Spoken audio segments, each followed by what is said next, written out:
बिस्मिल्लाहिर्रहमानिर्रहीम अस्सलामु अलैकुम रहमतुल्लाहि व बरकातुहू। नाज़िर आप देख रहे हैं दुनिया मेरे आगे यूट्यूब चैनल और मैं हूं गुलाम नबी मदनी। इस वीडियो के अंदर भारत से मकबूजा कश्मीर से कुछ ताज़ा तरीन बड़ी खबरें हैं वो आपके सामने रखने जा रहे हैं। लेकिन नाज़िर आगे बढ़ने से पहले आपसे गुजारिश है कि अगर आपने अभी तक हमारे दूसरे यूट्यूब चैनल गुलाम नबी मदनी को सब्सक्राइब नहीं किया तो उसे लाजमी सब्सक्राइब कर लें, क्योंकि बहुत सी मालूमात और वीडियोज़ ऐसी हैं जो आप हमारे दूसरे यूट्यूब चैनल गुलाम नबी मदनी पर जाकर देख सकते हैं, वो दुनिया मेरे आगे पर आप शायद ना देख सकें। उसका लिंक आपको इस वीडियो की डिस्क्रिप्शन में मिल जाएगा। आप हमें मैसेज करें, हम आपको मैसेज के अंदर भी व्हाट्सएप पर भी सेंड कर देंगे।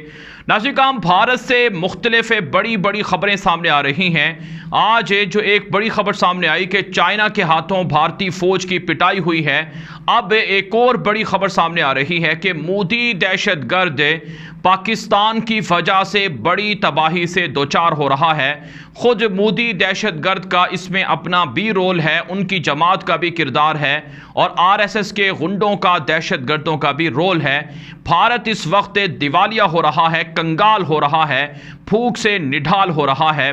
भारत का गोडी मीडिया पाकिस्तान के खिलाफ तो झूठी खबरें चलाता है, लेकिन भारत की अंदरूनी सूरत हाल इस कदर ख़राब हो चुकी है कि भारत के अंदर पिछले 7 सालों में तकरीबन 15 करोड़ के लगभग लोग बेरोजगार और गरीब हुए हैं, जिनके पास 2 वक्त खाने के लिए रोटी नहीं है, मफलूकुल हाल हो चुके हैं। ये पिछले 7 सालों के अंदर मोदी दहशतगर्द की हुकूमत ने भारत का ये बुरा हाल किया है।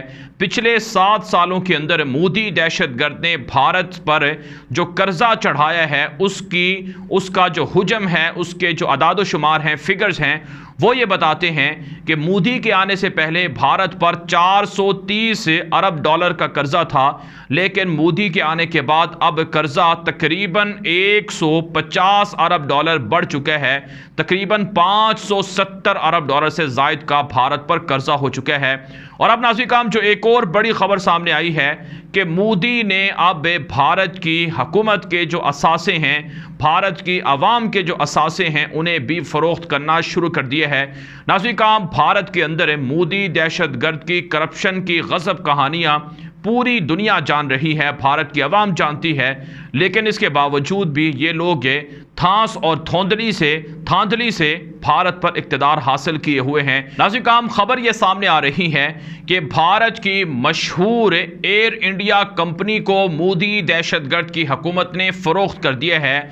जो भारत की कौमी कंपनी थी, भारत की आवाम की मिल्कियत में थी, और एयर इंडिया कंपनी के जो असासे थे उसके मालिक भारत की आवाम थे, लेकिन अब एयर इंडिया कंपनी को एक प्राइवेट ग्रुप के नाम कर दिया गया है और इसे फ़रोख्त कर दिया गया है। खबर यह सामने आ रही है कि एयर इंडिया कंपनी जो 1932 के अंदर बनाई गई थी, यानी मुश्तरका हिंदुस्तान के मौके पर बनाई गई थी, और इसमें यकीनन जो मुसलमान थे उनका भी बड़ा रोल रहा था, उनके भी पैसे शामिल थे।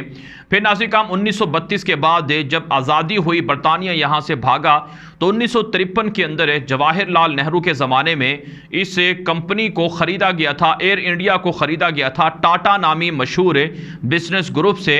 1953 के अंदर इसे ख़रीदा गया था। गालिबन उस ज़माने में ये 2.5 करोड़ रुपए से में ख़रीदी गई थी, लेकिन अब नाज़िर खबर ये है कि दोबारा तकरीबन 70 साल के बाद इस कंपनी को टाटा ग्रुप के नाम कर दिया गया है, उसे फ़रोख्त कर दिया गया है। 18,000 करोड़ रुपए में गालिबन इसे फ़रोख्त किया गया है, जिसकी मालियत डॉलर्स के अंदर 2.4 बिलियन बनती है, यानी 2.4 अरब डॉलर में एयर इंडिया कंपनी को मोदी दहशतगर्द ने टाटा नामी कंपनी को फ़रोख्त किया है। और इसके अंदर जाहिर सी बात है मोदी ने अपना कमीशन भी बनाया है। नाज़िर 7 सालों में मोदी ने जहां भारत के अंदर अक़लियतों पर जुल्म ढाए हैं, मुसलमानों का खून बहाया है, वहीं भारत का असासा, भारत का पैसा भी लूटा है। मोदी ने 36 राफेल तैयारे खरीदे, जिसमें कम अज़ कम 1.5 अरब डॉलर की करप्शन मोदी ने की। मोदी ने 83 के लगभग तेजास नामी जंगी जहाज बनाने की मंजूरी दी, उसके अंदर भी मोदी ने कमीशन बनाया। और अभी हाल ही में मोदी ने मजीद 53 जहाज टाटा नामी ग्रुप को दिए कि ये बना कर दे, इसमें भी मोदी करप्शन कर रहा है।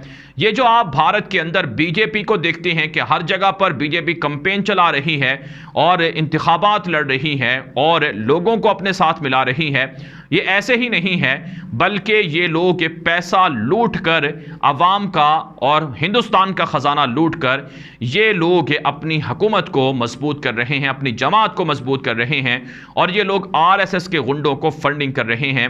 तो इससे नाज़रीन काम आप अंदाज़ा लगा सकते हैं कि मोदी ने भारत के कैसे टुकड़े टुकड़े कर दिए हैं। अब मोदी ने अपने ही मुल्क को बेचना शुरू कर दिया है। आज तो मोदी ने एयर इंडिया कंपनी को बेचा है, कल मोदी भारत की रेलवे को भी बेचेगा और फिर उसके बाद वहां की मिलों को भी बेचेगा, फिर सड़कों को भी बेचेगा, हाईवेज को भी बेचेगा। नाज़रीन काम पाकिस्तान के अंदर माजी की हुकूमतों में इसी तरह की आवाज़ें उठी थी कि निजकारी की जाए, प्राइवेट किया जाए पाकिस्तान की एयरलाइन को और पाकिस्तान की रेलवे को और दीगर इदारों को। लेकिन अच्छी बात है हुकूमत ने अच्छी बात है जो अवाम है वो खड़े हो गए और उन्होंने निजकारी नहीं करने दी और ये चीज़ें नहीं बेचने दी। लेकिन भारत के अंदर ये चीज़ें बिक रही हैं, सेल हो रही हैं, फ़रोख्त हो रही हैं और भारत का असासा सब कुछ बिक रहा है और भारत कंगाल की तरफ कंगाल हो रहा है, दिवालिया हो रहा है। काम खबर ये भी सामने आ रही है कि जो एयर इंडिया कंपनी को बेचा गया है, इसके पीछे जहां मोदी ने करप्शन के जरिए से पैसा बनाना था कमीशन के जरिए से, वहीं मोदी दहशतगर्द ने दरअसल एयर इंडिया कंपनी को नुकसान भी पहुंचाया है।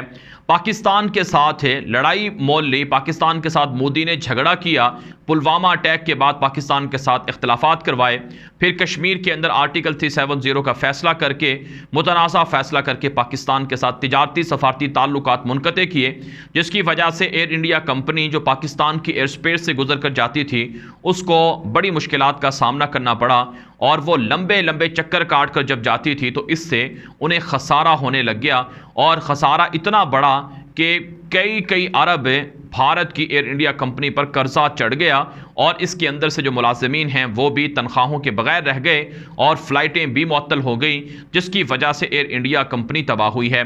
फिर नाज़रीन काम इसमें पाकिस्तान का भी बड़ा रोल है, क्योंकि पाकिस्तान ने मोदी दहशतगर्द को समझाया था कि वो बास आ जाए, वरना उसकी हुकूमत को भी ख़तरा है, उसकी आवाम को भी ख़तरा है। पाकिस्तान नहीं चाहता कि बदअमनी हो, हालात ख़राब हों, पाकिस्तान अमन से रहना चाहता है। भारत को कहा है कि तुम कश्मीर को आज़ाद कर दो तो हमारा तुम्हारे साथ झगड़ा ख़त्म हो सकता है, लेकिन भारत कश्मीर को आज़ाद नहीं कर रहा है, कश्मीर पर से कब्ज़ा नहीं छोड़ रहा है। तो इसलिए नाज़रीन काम जितने हालात जंग की तरफ जाएंगे उतना ही मुल्क तरक्की नहीं करेगा, दिवालिया होगा, वहाँ पर हालात ख़राब होंगे। नाज़रीन काम पाकिस्तान के अंदर भारत ने कई मरतबा फॉल्स फ्लैग ऑपरेशन के ज़रिए से जंग करने की कोशिश की है और इस वक्त भारत का पंगा पाकिस्तान से भी है, कश्मीर के अंदर भी भारत की दरिंदगी है और चाइना के साथ भारत की बुरे तरीके से पिटाई हो रही है। तो ये जो जंगी जुनून है, हिंदू तवा इंतहा पसंदी है, ये जो महाभारत का ख्वाब है, मुसलमानों को भारत से ख़त्म करने का ख्वाब है, ये मोदी दहशतगर्द को लेकर डूब रहा है और ये एक तरह से अज़ाब इलाही भी है इनकी हुकूमत पर। तो बहरहाल नाज़रीन काम भारत के अंदर जो अवाम है उन्हें समझना होगा कि उनका दहशतगर्द वज़ीर आज़म उनके लिए कितना बड़ा ख़तरा है। नाज़रीन काम अब आपको कश्मीर से कुछ ताज़ा तरीन ख़बरें भी रखते हैं। कश्मीर के अंदर मोदी दहशतगर्द की हुकूमत जुल्म की इंतहा कर रही है, कश्मीरियों को रोज़ाना गिरफ्तार किया जा रहा है, उन पर हमले किए जा रहे हैं, उनको मारा पीटा जा रहा है। जो आज की बड़ी खबर सामने आई है कि गुज़श्ता 48 घंटों के दौरान कश्मीर में 450 के करीब लोगों को गिरफ्तार किया जा चुका है और इन लोगों को इसलिए गिरफ्तार किया जा रहा है कि ताकि यहाँ पर हिंदू इंतहा पसंदों को लाया जाए, आरएसएस को लाया जाए, उसके नज़रियात को प्रमोट किया जाए, यहाँ से मुसलमानों का खात्मा किया जाए। नाज़रीन काम गुज़श्ता 4-5 दिनों के दौरान मकबूजा कश्मीर में भारत की फ़ौज पर हमले हुए हैं, भारतीय पंडितों पर हमले हुए हैं, हिंदू इंतहा पसंदों पर हमले हुए हैं। उसके बाद से वहाँ पर जो फ़ौज का सर्च ऑपरेशन है उसे बढ़ा दिया गया है और लोगों को मुजाहिदीन करार देकर, पाकिस्तानी करार देकर गिरफ्तार किया जा रहा है, जेलों में बंद किया जा रहा है। यहाँ तक कि जो भारत के हम नवाज सियासतदान हैं उन्हें भी पाबंद सलासल किया जा रहा है। जैसा कि महबूबा मुफ्ती जो भारत के गीत गाती रही और भारत से मज़े लूटती रही, लेकिन आज वो भी सज़ाओं का और सामना कर रही है और उन पर भी तशद्दुद हो रहा है, नज़रबंद किया जा रहा है। भारत के अंदर भी मुसलमानों पर जुल्म हो रहे हैं। आप जानते हैं रियासत यूपी है, रियासत बिहार है, हरियाणा है और इसके अलावा आसाम है, वेस्ट बंगाल है, त्रिपुरा है और यहाँ तक कि मणिपुर के अंदर भी, छत्तीसगढ़ के अंदर भी, इन तमाम रियासतों पर मुख्तलिफ जगहों पर हिंदू इंतहा पसंद इकट्ठे होकर मुसलमानों को कत्ल करने मारने की धमकियाँ दे रहे हैं और मुसलमानों के उलमाए किराम को जेलों के अंदर बंद किया जा रहा है। जैसा कि मौलाना कलीम सिद्दीकी हैं, उनको जेल के अंदर बंद किया गया और दीगर उलमाए किराम को गिरफ्तार किया जा रहा है। फिर ना सिर्फ मुसलमान बल्कि सिखों पर जुल्म हो रहा है। फार्मर्स को किस तरह से मारा पीटा गया। यूपी के अंदर जो वाक़या हुआ है कि किसान एहतजाज कर रहे थे कि भारत की बीजेपी दहशतगर्द जमात के जो अहदेदार थे उन्होंने गाड़ी किसानों पर चढ़ा दी जिससे 8 लोग मारे गए। ये वाक़या अभी तक भारत के अंदर एक बड़ा हॉट इशू बना हुआ है और जिम्मेदारों को सज़ा अभी तक नहीं दी गई है। सिखों पर, ईसाइयों पर, मुसलमानों पर और दीगर अक़लियतों पर जुल्म हो रहा है। दलित नस्ल के हिंदुओं पर जुल्म हो रहा है। इस जुल्म की वजह से मोदी दहशतगर्द भी अपनी जमात को लेकर डूबेगा और भारत के टुकड़े करवाएगा और यही जुल्म भारत के अंदर से आरएसएस के भी खात्मे का इंशाअल्लाह सबब बनेगा। लेकिन बहरहाल मुसलमानों को मुत्तहिद रहना चाहिए। इत्तिहाद जब तक नहीं होगा तो वो लड़ाई जीत नहीं सकेंगे। ग़ज़वा हिंद के लिए तैयार रहना होगा। अगर इसी तरह से ख्वाब गफलत में रहे तो फिर एक के बाद एक मुसलमान को शहीद किया जाएगा, उनकी रियासतों पर, उनकी मस्जिदों पर कब्जा किया जाएगा। नाज़रीन, ये वीडियो दोस्तों के साथ व्हाट्सएप पर, फेसबुक पर, इंस्टाग्राम पर, ट्विटर पर, हर जगह पर नशर करें ताकि लोगों को हक़ाइक़ मिल सकें, लोग झूठ से बच सकें और अपनी राय कमेंट के ज़रिए से, हमारे व्हाट्सएप नंबरों पर मैसेज के ज़रिए से पहुंचा सकते हैं। हमारे ग्रुपों के अंदर शामिल होने के लिए हमारे व्हाट्सएप नंबर पर मैसेज कर सकते हैं और साथ साथ आप हमारे दूसरे यूट्यूब चैनल ग़ुलाम नबी मदनी को भी सब्सक्राइब कर लें, क्योंकि वहाँ भी बहुत सी ऐसी मालूमात हैं, वीडियोज़ हैं जो आपको सिर्फ़ और सिर्फ इस चैनल पर अगर ना देख सकें तो आप वो हमारे दूसरे यूट्यूब चैनल ग़ुलाम नबी मदनी पर जाकर देख सकते हैं। अब तक के लिए इतना ही इजाज़त दीजिए। अस्सलामु अलैकुम व रहमतुल्लाहि व बरकातुहू।